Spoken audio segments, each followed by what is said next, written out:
right. So welcome, Krishan. It's wonderful to have you join us in our podcast series. Welcome all the way from Canada, but also Australia at the same time. Krishan, he's a management consultant. He specializes in strategy, business design, and investment. He has a great team. I know he works in Australia. You work in Canada. You live in Canada. You also have an office in Australia. So quite a diverse set of skills. You work in architecture, strategy. You look at growing organizations using enterprise architecture analysis and various other techniques. So I just welcome you to our series. So tell us a little bit about yourself, Krishan.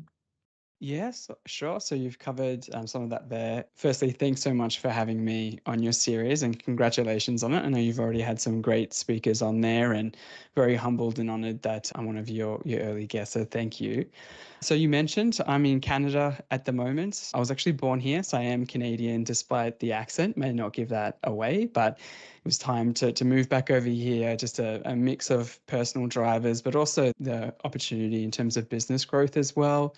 I'm the founder of Evolve&Amplify. So E&A, we're a business design consultancy. Of course, business architecture is one of our key specialties, but not the only one.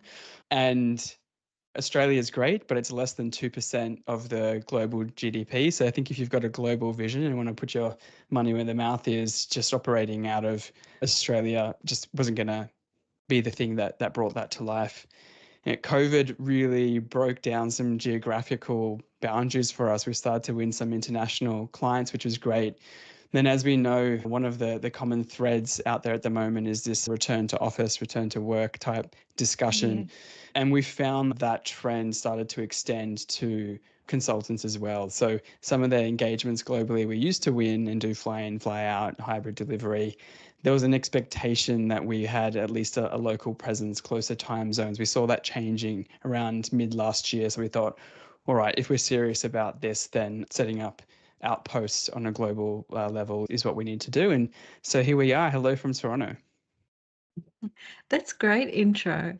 And we met about 5 years ago at the Business Architecture Summit, and that was in Amsterdam, right?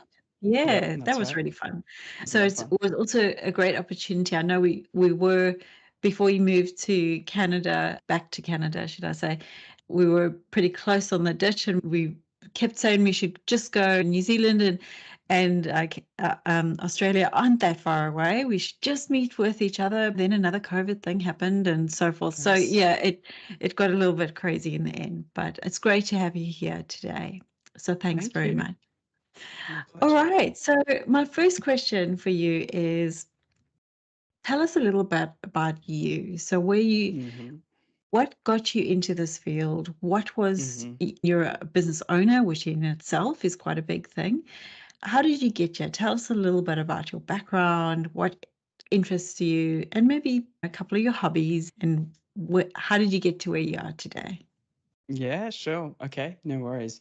So let me say from the onset, I've been very fortunate in my career that almost every project from when I started out as a graduate consultant to where I am now, each of them set me up for success to transition to business architecture. Of course, I didn't know it at the time. And when I reflect on my journey, I'm just stunned at the mentors that appeared at each chapter of my career, the building blocks that they gave me to become the professional that I am today. So I think there was a lot of universal stars aligning that helped me get into business architecture. From being a junior business analyst, being thrown into the bullpen of developers doing user interface requirements for them. And this is before COTS products were really a thing. So it was a lot of bespoke development. So I think we always talk about being that translation layer between business and techies. And from the onset in my career, that was all I knew. Then getting into working on data supply chain models and optimization for hospitals in the healthcare sector, getting exposure to tools like Sparks, EA and Holocentric, all these different building blocks on projects start to come together, and you can see how that would converge in the future. And designing information models for museums, so many different puzzle pieces. And I've always found that I find it hard to settle. I'm always setting extremely high standards and looking for opportunities to grow, which is a double-edged sword. But also early on in my career, I had a boss who had no issues throwing me into the deep end, which I'm grateful for now.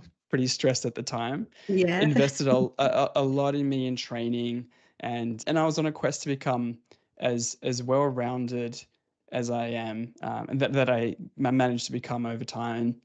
From there, I went down the path of project management, program management, did my Prince 2 MSP type certifications, portfolio management, and then eventually found myself into the field of enterprise architecture and all those different competencies and particularly the tooling side of things helped me make that transition.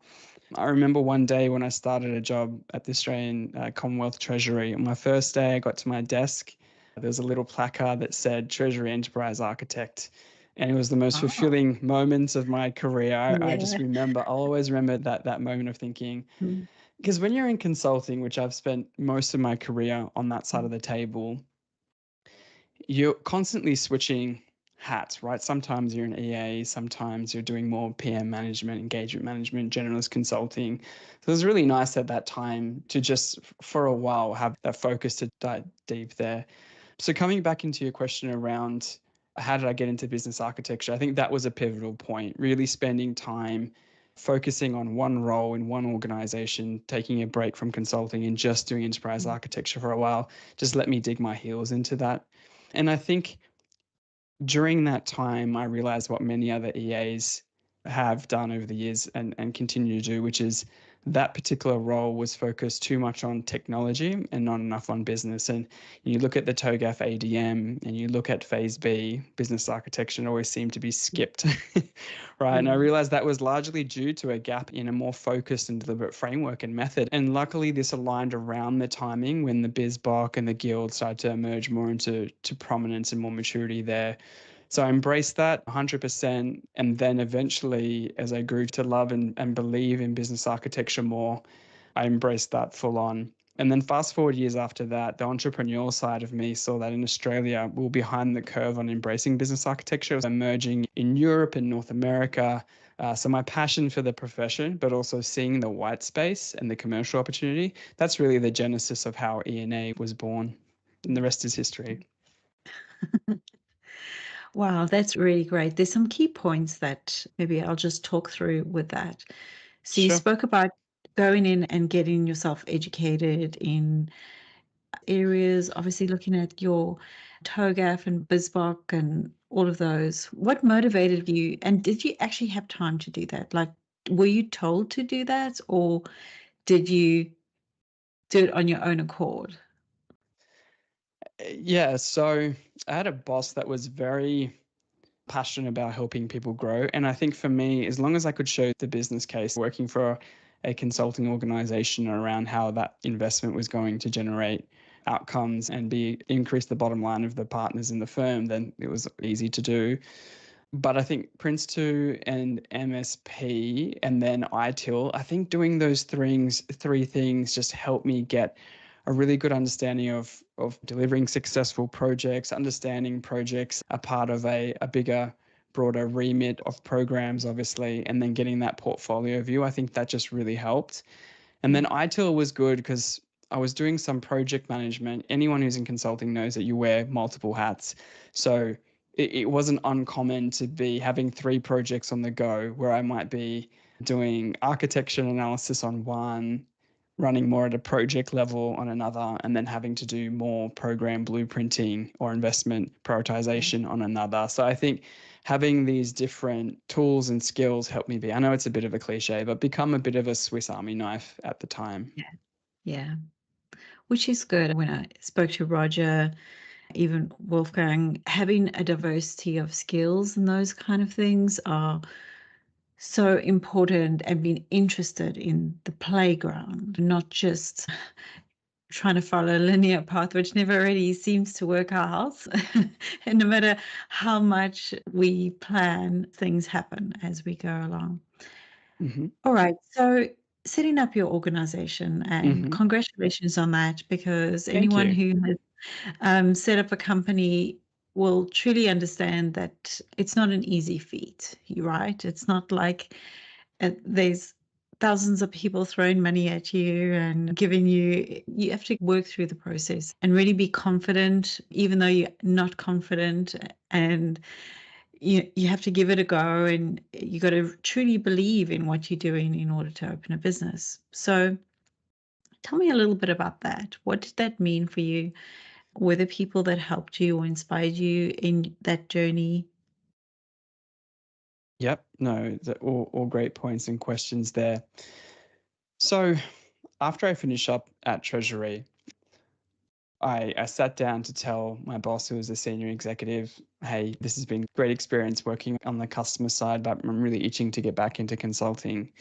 And he gave me the news that he was going to take up a new senior exec role in a new organization. He said, I'd love for you to follow me there and understand it's going to be on the other side of the table again. And I was left with some options. It was, do I start my own company? Do I just do it as a contract? Or do I maybe look to become a partner at a firm? And I asked myself, what's the most important thing to me? And it would be having the lowest barrier for my customers to engage me, because I'm a practitioner at heart. And starting my business at the time, without the financial history, without being on provider panels and all those kind of things, it would have been great for my ego to say I had my own business. But in terms of, was I making it easier for my customers to engage me? The answer was no. And I wasn't interested in doing a contractor type work. I had an entrepreneurial spark and I liked working in teams. And I've seen people who have started businesses, just started to do the contracting thing with the view that eventually they'll do outcomes-based consulting type work. And well, I think once you start there, it's hard to turn that around. But from a brand perspective and all sorts of other constraints you put on yourself as well, generalizing here.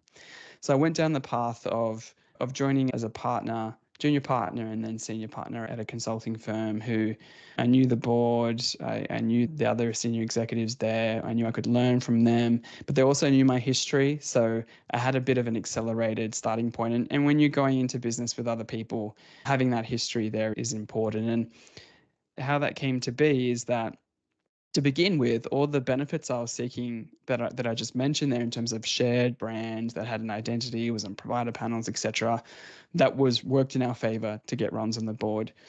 But eventually we started to specialize really deeply in business architecture and CX and business architecture combined. And then it started to work against us a little bit because we wanted to have a brand that was synonymous with that, but the market knew this existing consulting company to be so many other things. So if we were going to break into new regions or new sectors, it was very hard to develop a brand around that. So that's when in early 2019, I was very lucky that the board of that consulting company endorsed us. They invested in us. They still invest in us. They support us so much. But we have our independence to be and specialize in who we are as well. That's how that came to be. Okay, very impressive. Maybe let me ask you this. So, how do you see the field of business architecture evolving in the next 5, 10 years? Are there any specific trends or shifts that you anticipate?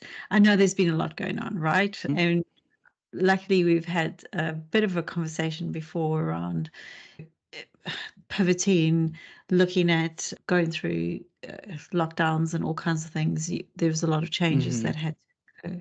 Yeah. What do you see about the field? And like I said, don't restrict it to architecture, but what do you see happening in the next 5 years, 10 years? Yeah, all the cliches about AI and ML and the metaverse and all these things start to come in here, right? And there's no doubt those things are fundamentally, they're here, they're continuing to enter our space, and we've already started using them, as we spoke about beforehand, using ChatGPT to accelerate your starting point. Even if it's just giving you a great foundation that you can question, something vanilla to build upon and tailor, I think there's some great things you can do. And it's both amazing and terrifying if you run a services company, right? The opportunity is there, but you can't be left around. But maybe I'll come at it from more of an experience type perspective. Yeah, the same way that we're seeing the evolution of traditional search like Google and having to piece together bits of knowledge when you ask a query to make decisions, I can see AI providing the ability to finally give executives and decision makers the insights and answers first, and then the homework behind it for detail as needed, because that's obviously important as well. We don't want just a black box, but you can see that's where things like generative AI, they're giving you the answers, right? They're giving you the insights without you having to piece everything together. But if you look at the way we do architecture at the moment, and where the knowledge bases are at, there's a lot of analysis and you have to do in order to get the insights. It's there, and that's assuming that you've already crossed the chasm of not using Visio and PowerPoint and Excel, and that you're using some of these great tools are out there. But even then, it's not easy to give executives the answers and decisions for them to make decisions. And so I think there's a massive gap between what we see in consumer markets. So if you look at even things like Alexa at home with Siri. Siri's a little bit behind, it seems, but Google Yeah. Home and Alexa, uh, connecting to our lights, starting music, these things are really ingrained in how we in the consumer market operate. But the gap between the business world, particularly I think around strategy and architecture, and those things that are here to stay, there's such a big gap there. So if you look at where Google Gemini is going, Apple Vision Pro, the new Rabbit One, let alone how integrated these other home devices are, it's all voice technology. It's basically a staple now. And my fear is that we're a little behind on the 8 ball there. So I'm looking forward to the day when an executive can be preparing for a board meeting and can engage with their knowledge base in a way that says, tell me the top 5 capabilities that enable our strategic priorities, and how are they performing? What investments should we be making based on the latest heat mapping? What are the most common pain points that our customers are experiencing when we try and deliver this product and service? All that tech is here, but our industry, both on the practitioner and the business side, we're still trying to adopt contemporary architecture knowledge bases Yeah. and do the cross mapping Yeah. and things, right? Which is an important journey, but when you look at what's out there at the moment, man, that divide is big. And my fear is that we get left behind because our business users who aren't in the architecture space, who want to be consuming insights from us, their expectation of what they're experiencing day to day in their ordinary lives is propelling. And what we're capable to deliver at the moment and how we manage our data sets is not quite there, I think. And I think Internet of Things and connecting those types of data sources into architecture knowledge bases to get more real-time insights, that'll help, but we have a long way to go.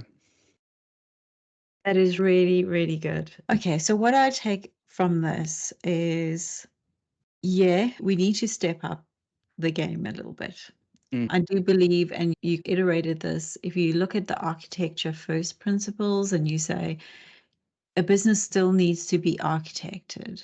It cannot just be a bunch of random bits of data that are put together and then we rely on AI to give us outputs, because we know with ChatGTP, for instance, ChatGTP will give us great outputs if we ask great questions, but it won't actually answer everything that we need to know. So you have to have some level of architecture around that. So I think you've raised some really good points in the sense that you have architecture that is there. We need to match it at the speed, at what's happening in the AI environment, which I 100% agree with. But we have to still be thinkers, because AI, whether it's machine learning or generative, is really relying on history to do, and it can make predictions, obviously, because that's based on history. But we might want to do something completely different as businesses in the future. We might want to rethink our architecture and have tools that are way beyond just what we stuck on today. So I do believe we have to take the leap and really look at how we accelerate our architecture, our organization, how our organization runs using the tools, but they are just tools. And I have noticed that people, I'm not sure if you've noticed that people become reliant on things really quickly. So a bot will pop out some words and you go, oh yeah, there's the answer, and then ship it off to the manager. And I'm like, oh, you didn't just do that, did you? So that becomes a real challenge, I think, in this environment, that people sometimes use it as their job, which is not really the intention. No, So and I think that's why I see it as it being an opportunity. So I think the architecture still has to happen, as you said, in that future thinking and looking beyond history. So I think the opportunity with some of this tech is more around how do we deliver a better experience to consume that information. So we've done those workshops, we've done the thinking, we've connected the data, Yeah. we've harnessed a bit of technology and AI to help speed things up. But I see things like voice and things like Apple Vision Pro and all those kind of things as a more friendly way to give insights to business and executives, and less around architect my business for me, if that makes sense. Yeah. Yeah. That does make sense. And that's really looking at the qualitative data, which actually a lot of people don't look at, is to say what people are saying is as important, let's say, as the data, because there's a reputational issue, there's a creative opportunity, all of that. And getting that human insight really embedded into that data will help a lot as well. That's great. All right, so next question I have for you is, in your current role, what Mhm. are the key challenges and opportunities that you working in or working on, should I say? Any tips and tricks for anybody that you'd like to share, obviously? Yeah, sure. So I might come at this from two angles, right? One is being a Mm. business owner and um, taking our own medicine. We've always been good at focusing on strategic differentiation. That's why we were able to enter such a concentrated market around 2016 in consulting, was because of that differentiator around business architecture. But business architecture is becoming far more well known now. I was Mm. fortunate towards the end of last year being on a BA World, PM World conference track where I presented in Vancouver, Chicago, and Boston. And obviously, as you'd expect, it was very much an IIBA centered community, and the amount of BAs and PMs who are aware and hungry to learn more about business architecture, this from your own training Yeah. business, right, is massive. So that awareness is there. And I think early on in our business, we spent time having to sell more of those traditional capabilities and developing awareness around business architecture and the language and the value. And now fast forward, I think organizations, they are becoming more aware of that they need business architecture. They understand what the value is, but not all of them know what good looks like. And uh, I'm just going to be pretty direct for a moment. I think we all noticed years ago when service design and user research became a thing, there were a collective of business analysts who said, all right, they're the terms I need to be marketing myself as. I'm now a service designer or user researcher, whether they made the capability jump or not. Same thing happens with PMs and delivery management and agile and scrum Yeah. masters. Some people reskilled and some people are just like, oh, that's the Mm. terms I need to use. And I think the same thing has happened with EA. And I think I've seen some Yes. people who have, if they've been a senior business analyst for 20 years, that gives them the right to call them a business architect. And no doubt they have a bunch of skills that make that transition super, super accelerated. But the outputs, the techniques, who you serve is very different. I think the same happens with EA as well. There is literally a capability shift that needs to happen to go down that space. So I think I see a lot of firms and selling or rebranding their offerings as business architecture, and maybe organizations Yeah. investing in that and then getting burnt when they realize, okay, I didn't actually get what I Yeah. intended. And that can be difficult for people who, like ourselves, who really pride ourselves on being best practice business architects. When we sell to customers and say, you should do this, and they say, oh, but we tried that and we didn't get any value out of it. So I think, coming back to your question, one of the challenges is we're making long strides. There's more of awareness of it, but what good looks like is hit and miss at the moment, which is both a challenge and an opportunity.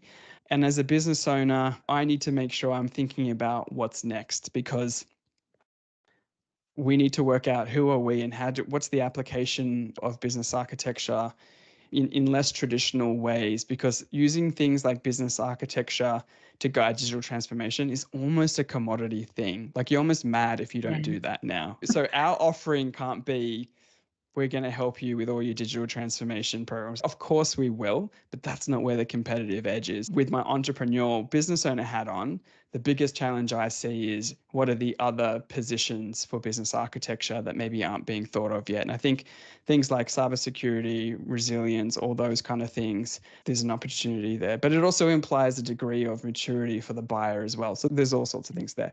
There's one other thing I'll just touch on, and I'm curious to get your thoughts on this as well, to the extent you're happy to comment on it. I mentioned that when I was in the more traditional EA space, I was happy that the guilds and the BizBock emerged. It allowed me to jump into that phase B in more depth and get certified and all those sorts of things. And I think for business architecture to come to prominence, it needed to be an adjacent discipline to EA for a while, right? And I think there's been a lot of success that's happened there, particularly because, as we've all seen, when business architects only have a mandate or are sort of functionally in an organization of the CIO, it can be limiting in terms of the value that you can get out of that investment.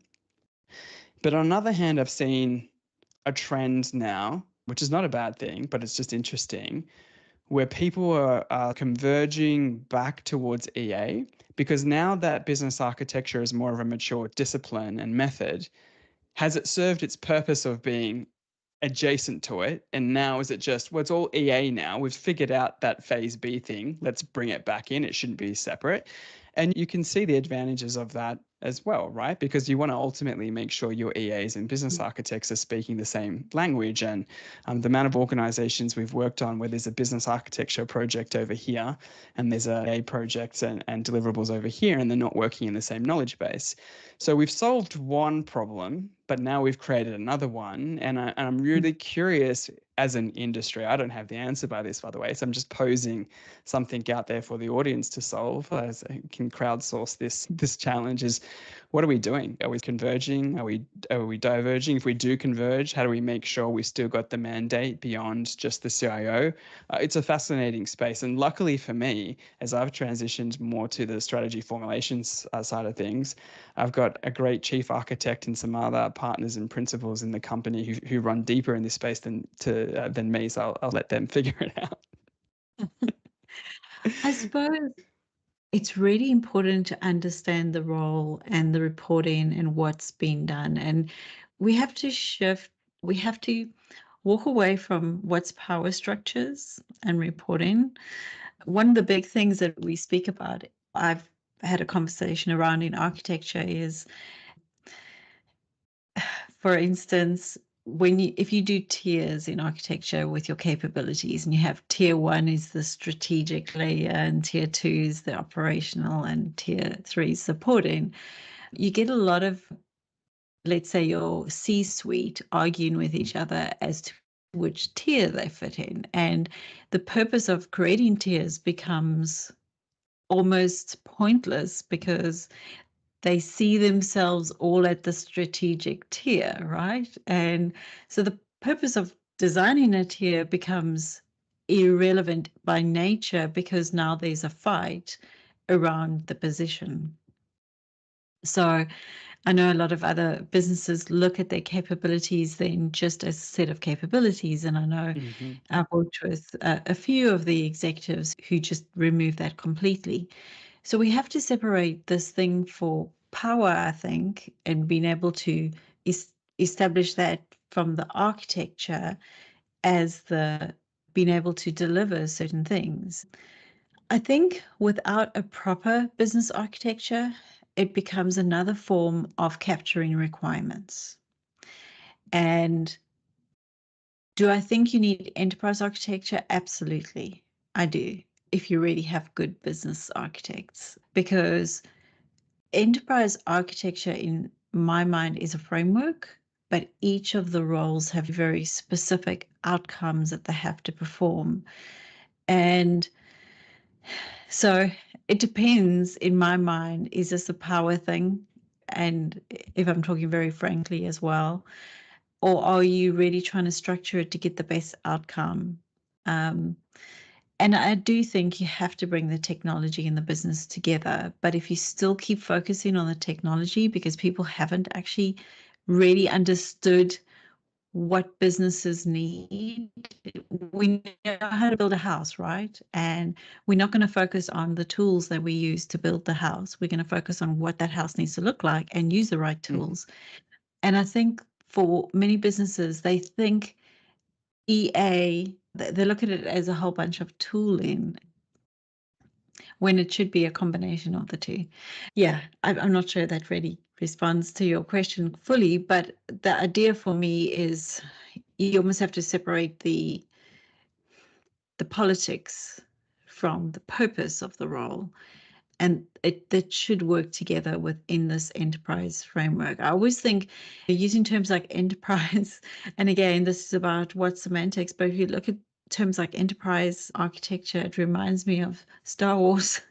And I think people had a lot of fun in the beginning, really coming up with really cool terms on how to call things, but I think we haven't really nutted out what they mean. And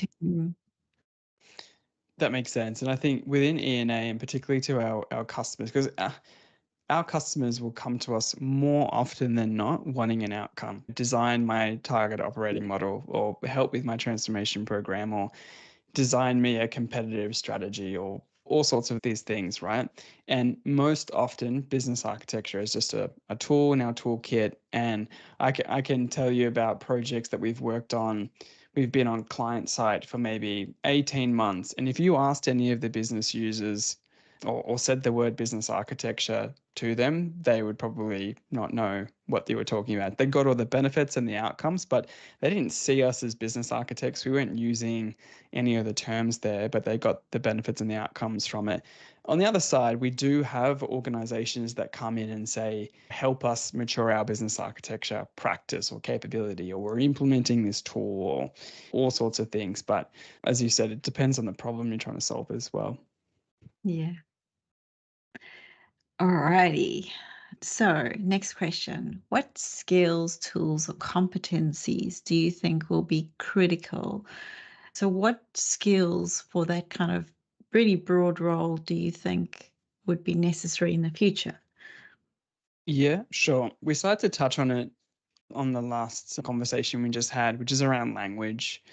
I think your ability to constantly be translating between the methods and the frameworks and the very specific terms that come with that, and engaging with the business as well, which hopefully you're doing as a business architect, not just talking to the corporate areas. If you can get a chance to engage with the different business line areas, language becomes so important. I was just reviewing on the back of a new project we're starting, the white paper that Guild released on version 2.1 of the meta model, and I loved the bit where it came up to value, where it spoke about value streams. What is it? And then it had a sidebar that said, note to readers or whatever, value streams in business architecture, they're not a value chain, and this is why. It's different. Value streams are different in business architecture to Lean Six Sigma because of this. They're different to SAFe because of this. It's, okay, if you're a practitioner who's immersed in these things, absolutely, that's fantastic. You need to know those differences. You need to know those differences. And I think value stream mapping is one of the most contentious things in terms of what good looks like and the approaches that I see different organizations and practitioners take, but I won't get into that one. We need another hour for that. But that you can't expose the business to all these if that's confusing for practitioners, then your need to just filter all of that for the business is so important. And just be able to say things like, we're going to map how you deliver value and to your customers. I think you have to be really precise on the language that you use as well. So that's one thing, language. Information modeling, I mentioned early in my career some of the information data modeling that I did.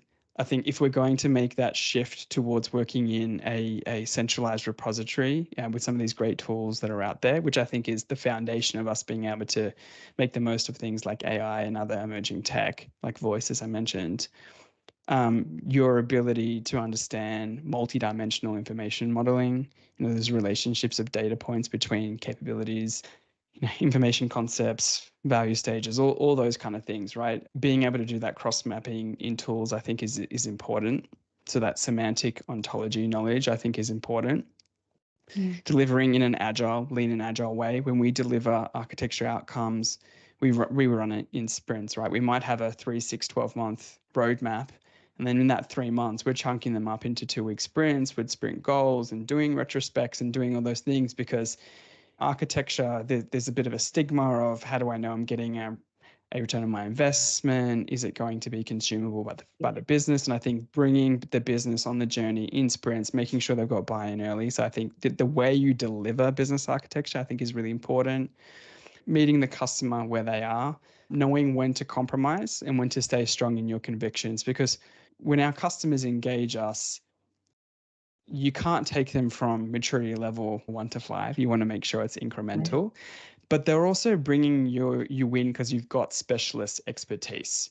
So compromising on everything defeats the purpose of why you've been brought in, is to take them on that maturity journey. And there's no playbook for that necessarily. I think you can have some principles, but that just comes with experience, probably trying and failing a couple of times, shooting too far, not getting there and losing the business. Sometimes you might compromise too early, and then later downstream you probably think, probably should have done that differently from the beginning, and then eventually you get more runs on the board and figure out what works, right? But they're some of the things that I think are crucial. That's great insight. Can you give any advice or lessons learned to professionals entering the market? You obviously have spent quite a bit of time, and I know as we spend more time with architecture, what I've certainly realized as a trainer is you make assumptions that these things are obvious. 10 years ago, when you started with it, it wasn't obvious at all. So what advice would you give people who are entering the field of architecture or similar? And yeah. So building on what I just ended in terms of skills and competency and tools, I think it's okay to experiment and get things wrong. And I know that's tough because it depends a little bit on your workplace and who you report to and how much rope you're given. But I think that comes in your delivery style as well, in being able to sit down with the business and say, we're doing this in an iterative way. I'm going to try this. We might push some boundaries. Some of it may not work, but we'll come back. There'll be lessons learned. So I think just being okay with not getting it right the first time and continuing to improve, which sounds a bit cliche, but I think if you go in there, and particularly there's so much out there around people experiencing imposter syndrome and feeling like you've got to go in with all this confidence and sometimes a facade, I'd say just let those barriers break down. You obviously want to assert some confidence in your business and your team, but crowdsource ideas and experiment. I think that's okay. And focus on the benefits and the outcomes, like strategy execution, operating model transformation, rather than the title. And in your little patch, like even if you're a business analyst working on a project, if you're a PM, a change manager, whatever your starting point is, just looking at how you can start to practice looking at, what does this mean in terms of capabilities that I'm improving in the organization. So I think you don't have to have the title to start experimenting and building out some example models. Yeah, I think what I like about what you've said, especially around the imposter syndrome, I've seen it in some junior people where they use the words, but they don't quite know what it means because they don't want anyone to think they're stupid. Exactly.